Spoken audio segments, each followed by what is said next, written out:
G'day, as you know, I am Kaylin, and in today's video I'm going to be showing you how to import leave. So you've perhaps got a Excel spreadsheet, which I'm going to show you. We've going to set this up with a whole lot of leave entries, and you need to, instead of go and capture each one individually, you can import that into CS Time. So there's a specific format that this file needs to be in, this CSV. If you pop on over to our docs website, that's docs.cstime.com, and you'll see that there's a importing data section, and there's a leave one. So in this leave page here, you'll see that there is a listing of how the format should be. At the end of the day, this is what your file is going to look like in Notepad. Even if you open up the CSV in Notepad, you'll see that it'll need to be in this format here. So the first thing that you need to do is set the record type. So what I'm going to do is I'm going to open up a Excel document. I'm just going to move this one over to this window, and let's see if we can do that so that we can see both of these screens. There you go. Let's move this one up a little bit. Okay, so this one says the first column or the first field needs to be the record type, and in this case we're going to be importing leave, so we need to put in a L in there. So I'm going to put that in. The next one it says is going to be your site. Now this is an optional field. If you do have different sites that you use, you can specify that. Otherwise you can simply leave that blank. The third one would then be your employee number. Let's say that's 123, whatever your employee number may be, you can put that in. This is obviously a required field because that's how it's going to connect that leave entry then to the employee number.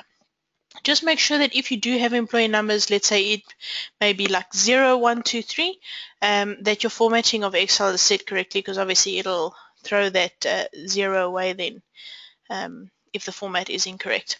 Okay, so my employee is 1, 2, 3. The next one is your from date, so that would be when, from which date they would take that leave. Please note that it is in a day, month, year format. So let's just go and see. Let's say this employee took leave from the 21st of the 7th, 2015. And the next day would be then your to date. So this employee only took 1 day's leave. And then the next one would be then your type. So this is a required field. This is the type of leave that the employee is taking. And this would be then, let's say, it might be annual leave, sick leave, compassionate, whatever type of leave that may be. Let me just quickly see here. I've got another one which we're going to use now, but I'll come back to that one then. Okay, so let's carry on with this. We've got our to date, our type we said we're going to have to fill in. Now, I wanted to actually show you if, where you can get that leave type. So what I'm going to do is let's just go to our leave screen here, and I'm going to simply say add, and you'll see that next to that type of leave there, if I click on the question mark, you'll immediately see what the code is of the leave type. So that's what you're going to use. For sick leave, you're going to use code 3. For paid, you're going to use code 1, etc., etc. So let's just say this employee, let's just close that. Let's go back to our Excel spreadsheet. This employee took sick leave, so I'm going to put in code 3 in that column. Let's just open up our docs website again. The next one is how many paid leave days will this be? So in this case, the employee only took 1 day's leave, so it's going to be 1.00. Again, just make sure of your formatting. So let me just go and see. Let's go and change this, and let me just see. I think a text should work. Let's just see if that text should work. 1.00. There you go. I actually want this to be 1.00. There, like that. Okay.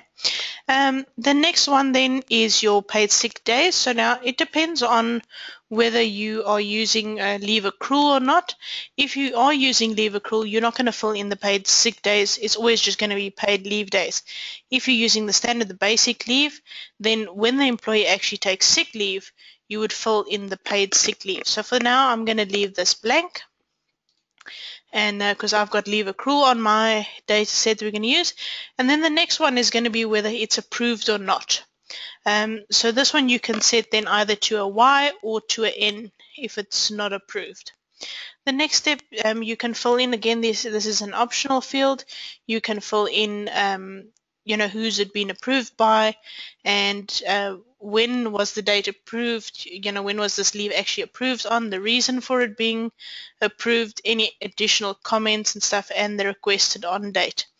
If you're not too worried about any of those extra things, you don't have to fill that in. The same thing whether you'll see that the approved option is also optional, so you don't have to set it to a yes or no. If you're going to leave this blank, it's going to automatically set it as approved.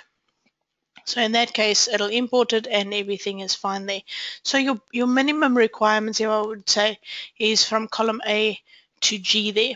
So once you've now obviously got all your entries, they're in the correct formatting, you're happy with the employee numbers format and all that, you can then go and save this as a CSV.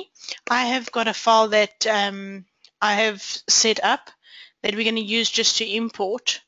That's just got 2 entries in there, for easy sake. I don't have to go and add another one in there. Okay, so now we've got that file. What we do now is in our user module, if we go to the file menu, import, and to the leave option, we can go and select that leave file. Now I've simply just saved it as leave.csv. We'll open that, and you're going to choose, this is going to be the generic format. If you looked at the docs website, you'll see at the top there, it'll tell you that this is the generic format that we're using there. Okay, so we've selected our file, we've got generic format. Let's click on the start button. It's busy importing that, and now if we go and take a look at this employee's leave, I'll set that there, and I think I put one in for a little bit later in July. You'll see that I've got one record that I've set as approved, and the second one I've set as not approved. So I've put an N in there. So automatically it imports, but it's not approved there. You can obviously then, if you do feel, it must rather be approved, you can go and change it and approve it, or else it's just a case of keeping record, that this employee did request leave, and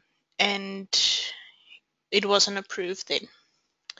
Okay, and that's how easy it is to import leave. So the most important thing is making sure that your format is correct. If that does comply to the format of the docs website, then there shouldn't be any issues in terms of importing it. And as you can see, that's quite a quick and easy way to do it. Instead of having to go and manually go and click on add and fill in all the details, you can quickly just import that. That's importing leave. I hope that you've learned something and that you'll join me in the next video. Goodbye.